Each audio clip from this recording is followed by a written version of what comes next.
ये वीडियो खास करके मैंने असदुद्दीन ओवैसी साहब के लिए बनाया है। यूपी में असदुद्दीन ओवैसी साहब अपने मुसलमान भाइयों के लिए, अपनी मुसलमान कौम के लिए गए। अब आप पूछेंगे मुसलमान इतना लंबा क्यों खींच रही हूँ मैं? क्योंकि मैं ये कहना चाहती हूँ असद भाई से कि आप अकेले नहीं हो और आपको हराने वाला कोई दूसरा नहीं है, आपका खुद का अपना है। यानी मुसलमान खुद आपको हराते हैं, लेकिन एक उम्मीद लेकर आप जाते हैं हर स्टेट में, हर सिटीज में। वो उम्मीद नहीं छोड़ो, क्योंकि यूपी में आप गए, आपसे जो हो सका आपने किया। जिन्होंने आपका समर्थन किया, जिन्होंने आपका समर्थन नहीं किया, आपको रुकना नहीं है। क्योंकि हारे आप नहीं हो असदुद्दीन साहब, हारे आप नहीं हो, हारे हैं आपकी कौम। ये फर्क नहीं पड़ता कि उन्होंने आपको नहीं जिताया, ये जरूर फर्क पड़ता है कि उन्होंने खुद अपने आप को हराया। ये बात मैं मानती हूँ। जिन्हें ये धमकी दी जा रही है कि बीजेपी की सरकार आएगी तो मुसलमानों को तिलक लगाना पड़ेगा, मुसलमान की बेटियां हिजाब नहीं पहनेंगी और शरिया कानून खत्म हो जाएगा, लोग रोडों पे नमाज नहीं पढ़ सकते, नहीं पढ़ेंगे, उसको इजाजत नहीं दी जाएगी, लाउड स्पीकर पे अजानें नहीं होंगी और ट्रिपल तलाक का मामला, तो ये मुसलमान खुद इसका जिम्मेदार है। अब गौर से सुनना, हर मुसलमान जितनी गाली देना है मुझे दे सकते हैं, मुझे कोई फर्क नहीं पड़ेगा। क्यों? क्योंकि तुम्हारी गालियों से भी मुझे कोई फर्क नहीं पड़ेगा। क्यों? क्योंकि तुम खुद आवाज नहीं उठाते हो। तुम्हें हम जैसे लोग इन्फ्लुएंसर लगते हैं सोशल मीडिया पे तुम्हारी आवाज उठाने के लिए। तुम्हें ऐसा इंसान एक बीजेपी पार्ट और एजेंट लगता है जो अपनी जान जोखिम में डाल के उसने अपने ऊपर, अगर उनको गोली लग जाती और वो खुदा न खास्ता आज इस दुनिया में नहीं होते तो किसका क्या जाता? किसका क्या जाता? किसी का कुछ नहीं जाता। सोशल मीडिया में 2 दिन 3 दिन खूब वायरल होता, लेकिन जान क्यों गई, किसकी वजह से गई, ये सारी चीजों को कोई ध्यान नहीं रखता।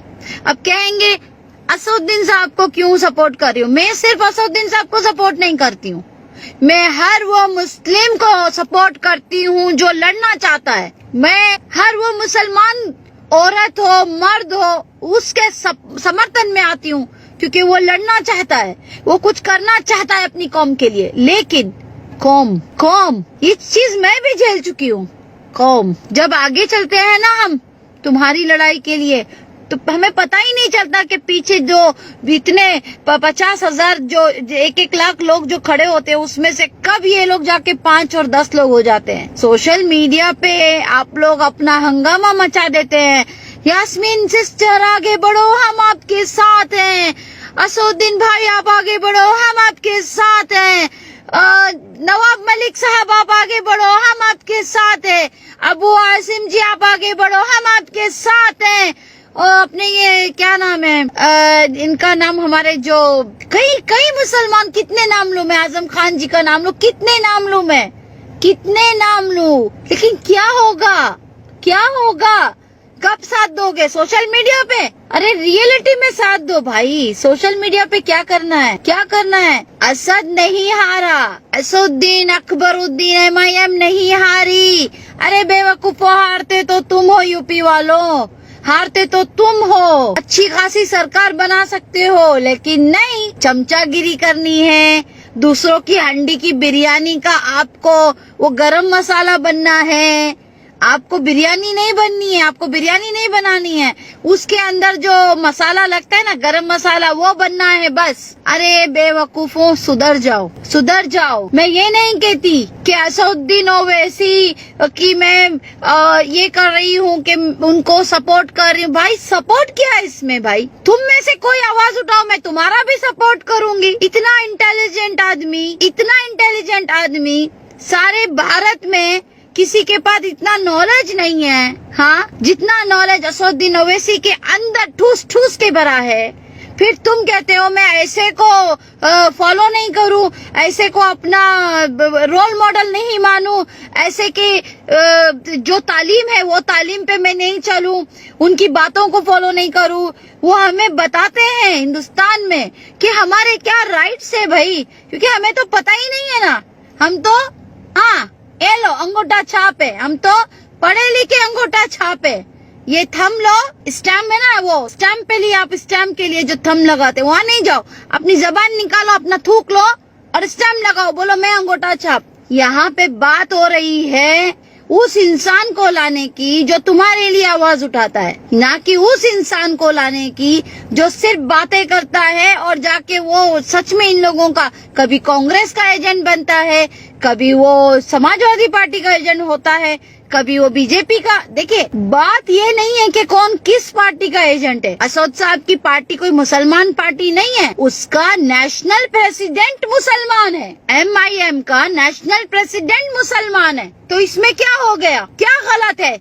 अमित शाह एक गुजराती अपनी पार्टी चला सकता है, नेशनल प्रेसिडेंट बन सकता है, लेकिन असद साहब नहीं बन सकता है।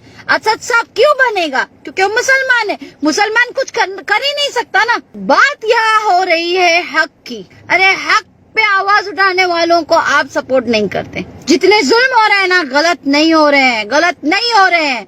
ये मत सोचो कि मैं असद को आगे ला रहा हूँ, ये सोचो कि मैं मेरे लिए बात करने वाले को ला रहा हूँ। ये सोचो कि मेरी जिंदगी तो कैसे तैसे कट गई हिंदुस्तान में, मैं अपने पीछे से जो बच्चे बड़े होने वाले हैं, जवान होने वाले हैं, उनको आगे उनका हक मिले, उसके लिए मैं असद को आगे ला रहा हूँ। बात MIM पार्टी की नहीं कर रही हूँ मैं यहाँ पे मेरे मुसलमान लीडर्स की बात कर रही हूँ। कौन सा लीडर है बताओ मुझे, कौन सा लीडर है जो इतना बेखौफ होके बात करता है? कौन है इतना बड़ा लीडर बताओ? तुम में से ही बता दो, चलो कि तुम में से इतने हजारों लाखों मेरे को फॉलो करते हैं, मेरे वीडियोस देखते हैं, मेरी वाह वाह करते हैं। बताओ आप में से मुझे कोई 50 आदमी दे दें कि कह दें कि हम वीडियो बनाते हैं और हम हक की बात करते हैं। मैंने ये नहीं कहा कि आप किसी को गाली दो, मैंने ये नहीं कहा कि आप किसी के ऊपर जाके कोई बदतमीजी करो, लेकिन मैं ये पूछना चाहती हूँ कि आप कब अपनी आवाज उठाएंगे? अगर आप अपनी आवाज नहीं उठा सकते तो कम से कम उस इंसान को सपोर्ट करो जो तुम्हारे लिए अपनी आवाज उठाता है। नहीं, आप लोगों से वो भी नहीं होगा। आज सबको लौंगी मिर्ची लगेगी, महाराष्ट्र की लौंगी मिर्ची, क्योंकि हमारी महाराष्ट्र की लौंगी मिर्ची इतनी तेज है ना, साला एक बार खा लेना 24 घंटे वो हा हा हा करते रहे। कोई ऐसी शक्कर और कोई ऐसी गुड़ नहीं बनी जो उसकी तिकाहत दूर करे। आज वो बातें मैं आपके सामने रख रही हूँ। अच्छा हुआ। और असद साहब आप नहीं हारे, आपको किसी ने नहीं हराया, ये खुद अपने हाथ से अपने पैर पे कुल्हाड़ी मारते हैं और आप आगे बढ़ो। आज नहीं कल कुछ और मुसलमानों को अक्ल आएगी, इनको और जुल्म सहने दो, इनको आदत हो गई है, सहने दो। आपका कुछ नहीं जाएगा असद साहब, आपके साथ अल्लाह है। आप सच्चे दिल से लड़ रहे हैं अपनी कौम के लिए, क्यों नहीं लड़ेंगे? इनकी पार्टी है, आगे बढ़ेंगे, क्यों नहीं बढ़ेंगे? अगर मेरी पार्टी होती मैं भी आगे बढ़ती। मुझे हक नहीं है आगे बढ़ने का? मुझे भी हक है। अगर मैं अपनी कौम के लिए आवाज उठा रही हूँ तो इसमें मैं बुरा क्या कर रही हूँ? जुल्म हो रहे हैं तो मैं बता रही हूँ लोगों को कि जुल्म हो रहे हैं। तुम जुल्म ना करो, हम आवाज ना उठाएंगे। तुम हमें पर्दे से बेपर्दा करने के लिए तैयार है, हम क्यों आवाज ना उठाएं? तुम हमें कहते हैं ट्रिपल तलाक के मामले में आएंगे तो हम क्यों आवाज ना उठाएं? तुम कहते हैं कि शरीयत का कानून नहीं चलेगा तो हम क्यों आवाज ना उठाएं? क्यों अजान नहीं हो सकती लाउड स्पीकर पे? क्यों तुम्हारे ही सारे जितने भी फेस्टिवल है वो लाउड स्पीकर पे होंगे, सब पूरे रास्ते बंद होंगे? क्यों क्यों और क्यों और क्यों? क्यों तुम्हारे लिए अलग कानून और मेरे लिए अलग कानून? क्यों? मेरा सवाल है भाई, मेरा वाजिब सवाल है और मुझे कोई मेरे सवालों से रोक नहीं सकता, क्योंकि ये मेरा हक है। ये किसी राजा महाराजा की चलाने वाली कंट्री नहीं है, ये हमारा एक भारत है जिसमें हम अपने कॉन्स्टिट्यूशन के साथ चलते हैं लोगों को लेके, और हमारा हक है, हर एक को आगे बढ़ने का हक है। और मैं कहती हूँ अच्छा हुआ बीजेपी जीती, अच्छा हुआ, बहुत अच्छा हुआ, क्योंकि तुम यूपी वाले मुसलमान तुम हो ही इस लायक कि तुम्हें जुल्म चाहिए। आगे और देखना 5 साल तुम्हारे साथ क्या होने वाला है, होने दो। क्यों? क्योंकि तुमको उस पे भरोसा नहीं है। तुम बीजेपी को जिता सकते हो, लेकिन असद साहब को नहीं जिता सकते। और ये कह के कि वो बीजेपी का एजेंट है, वाह वाह वाह वाह वाह वाह वाह वाह। मैं ऐसे कई मुसलमान को जानती हूँ जो बीजेपी के साथ है। मुश्किल ये नहीं है कि वो बीजेपी के साथ है, आप बीजेपी के साथ जाओ, आप कांग्रेस के साथ जाओ, लेकिन उनसे सवाल क्यों नहीं करते कि तुम मेरी कौम को क्यों सताते हो? कल को हो सकता है मैं बीजेपी के साथ जाऊं, मैं समाजवादी पार्टी के साथ जाऊं, मैं कांग्रेस के, लेकिन मैं कॉलर पकड़ के पूछ सकती हूँ, मैं मेरा हक मांग सकती हूँ कि मैं तेरी पार्टी में आई हूँ इसके लिए नहीं कि तू मेरी कौम के ऊपर जुल्म करे। मैं तेरी पार्टी में आई हूँ इसके लिए कि मैं मेरी कौम को वो हक दिला सकूं और तुम्हें समझा सकूं कि मैं तुम्हारी पार्टी में आई क्यों, मेरा आने का मकसद क्या है। मेरी कौम का समर्थन करने के लिए, मेरी कौम को सपोर्ट करने के लिए, तुम्हारी पार्टी से वो हर एक हक दिलाने के लिए मैं तुम्हारी पार्टी में आऊंगी। आप लोग क्या सोचते हैं? मुझे लगता है आपकी सोचने की क्षमता ही बंद हो गई है। मैं सब जानती हूँ कि क्या खेल खेला गया है, कितने ईवीएम की बात हो रही है, कितने ईवीएम यहाँ वहाँ पाए गए, ये सब बातें, ये सब सारे चीजें, सारे वीडियो मेरे पास हैं। यहाँ तक के किसी को बटन दबाने दिया नहीं गया, वहीं से उसको भगा दिया, वहां जाके वो आदमी बटन दबा रहा है, वो ईवीएम मशीन पे वो सिर्फ जाके बीजेपी को दे रहा है, वो किसी को भी दे रहा है। लेकिन मेरा सवाल वाजिब है, मेरा सवाल वाजिब है, खुश हो जाओ कि असद हार गया, ये कह के भी खुश हो जाओ कि वो बीजेपी का एजेंट है, खुश हो जाओ, क्योंकि तुम्हें कुछ फर्क नहीं पड़ता। तुम्हें भीख मांगने की आदत हो गई है, तुम्हें सर झुका के रहने की आदत हो गई है इसके लिए, और तुम्हें डर के खौफ में रहने की आदत हो गई है। तुम अपना जो दायरा बना चुके हो, तुम उससे निकलना नहीं चाहते, तुम अपने हकूक की बात नहीं करते। तुमको वो इंसान एजेंट लगता है जो तुम्हारे हकूक की बात करता है, तुम्हारे हक के लिए आगे आता है। लेकिन नहीं, हम खाना खाते हैं, घू नहीं खाते। इसके लिए हमें दिखता भी है, हमें समझ में भी आता है कि हो क्या रहा है।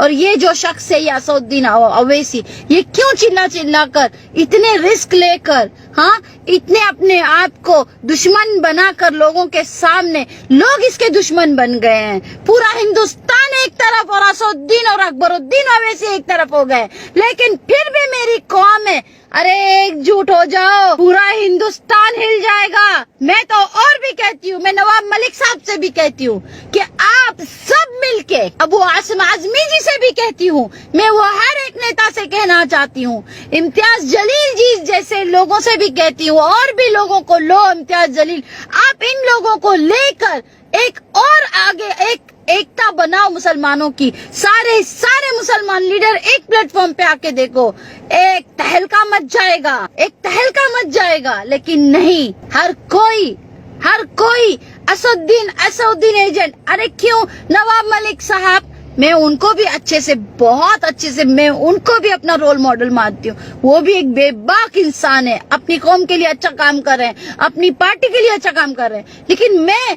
अगर उनको फॉलो करती हूँ तो उसमें भी क्या, मैं ये पूछना चाहती हूँ, या मैं उनकी एजेंट हो गई या वो उनकी पार्टी के एजेंट हो गए? बताओ, क्या नवाब मलिक दूसरे पार्टी में नहीं है? क्यों नवाब मलिक अब वोट नहीं काट रहे? अब बताओ, मुझे जवाब दो, क्या नवाब मलिक मुसलमानों के वोट दूसरे में नहीं ले रहे हैं, दूसरी पार्टी में? क्या अबू आसिम आजमी समाजवादी में अपने मुसलमानों को नहीं लेके जा रहे? अरे भाई, तो असदुद्दीन ओवैसी ही क्यों? सवाल वाजिब है, जवाब वाजिब है। तुम्हारे सवाल, मेरे सवाल, तुम्हारे पास खुद उसका जवाब है। क्यों? जब असदुद्दीन ओवैसी की पार्टी है तो वो क्यों नहीं लड़ सकते, क्यों नहीं जा सकते यूपी, और तुम लोग क्यों साथ नहीं देते हो? पूछो, अपने आप से पूछो, मांगो, भीख मांगो, जाओ, घूमो ऐसे बेवकूफों के पीछे जो अंगूठा छाप है। यही बात है, तुम सबको अंगूठा छाप को वोट देना है, और तुम पीएचडी करके पकोड़े तल रहे हो। तुम्हारे पास अभी कुछ क्षमता ही नहीं है सोचने की। लेकिन जो पीएचडी कर चुका है, जो बैरिस्टर है, वो तुमको एजेंट लगता है। भाई, ऐसे एजेंट है ना असदुद्दीन साहब, प्लीज आप जैसे 50 बीजेपी के एजेंट लाके दो यार, खलास करो बात को। आई लाइक दिस एजेंट, खलास। ओके, समझ में आया? नहीं समझ में आया तो जाओ, खाना छोड़ दो, वो जो गू करते हो ना, वही गू उठा के खा लो, क्योंकि तुम्हारे पास समझ की क्षमता तो है ही नहीं। तुमको समझाने वाला पागल है। देखो मेरा गला सूख रहा है, चिल्ला रही हूँ, पागल हूँ ना? नो प्रॉब्लम, मैं पागल हूँ, मैं एजेंट हूँ, असद साहब भी एजेंट है, अजय साहब भी पागल है, बोलो बोलो बोलो, नो इशू, बोलो, कुछ नहीं हो सकता है। खलास, जय हिंद जय भारत ऐसे बोलो, बंद कर लो। क्या यार, कितना समझाओ, फायदा नहीं।